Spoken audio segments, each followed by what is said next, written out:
I never really wanted to play any other sport other than football.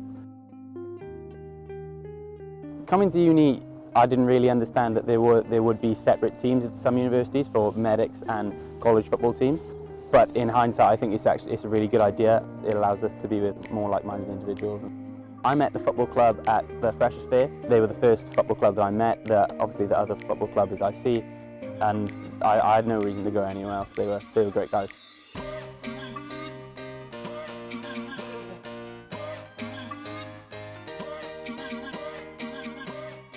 So at Imperial we have two football clubs, the Medical School Football Club and the Imperial College Football Club. And ever since the Medical School joined Imperial about 20 years ago, all the sports clubs have been kept separate. And that's partly because medical students have a different timetable that might not be easy to work around the other Imperial students, and also because the med school is formed of various smaller med schools that came together under the umbrella of Imperial, and they brought with them their own sports teams.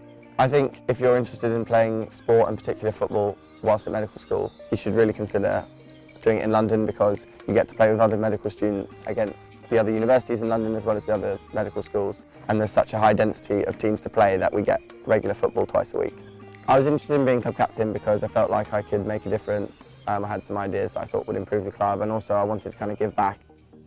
So at the start of the year we hold trials to trial our fresher students or any other students from any other years that want to come play for the club. This year I played for the first team, but there's a lot of fluidity between the four teams, and so people can move up and down based on their development or just whether or not they want to play as frequently. So I joined the football club right from the start of my first year and was basically there just to have fun. My responsibilities increased throughout that time. In third year I captained the first team, which was quite a lot of work on a weekly basis.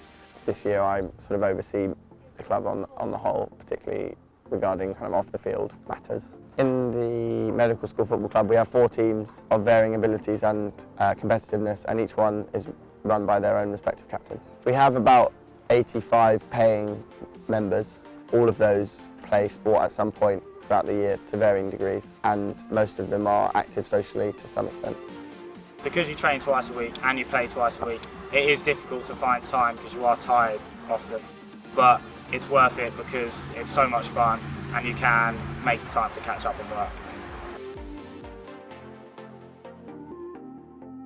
As medical students we get use of the Reynolds Bar, which is on the ground floor at Charing Cross Hospital, and it's a place we go after our football matches, usually for socials, every Wednesday, and yeah, it can get pretty rowdy, pretty messy night.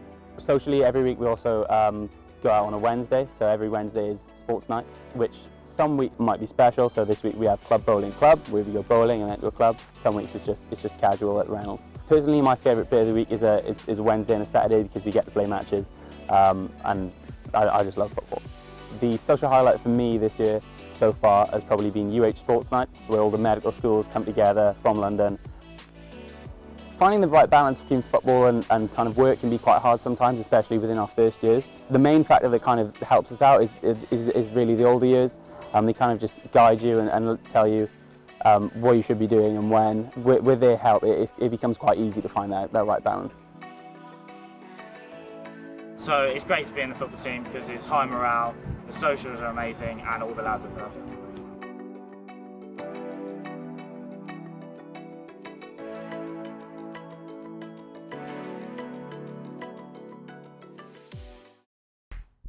If you're interested in hearing more about the world's top universities, don't forget to subscribe.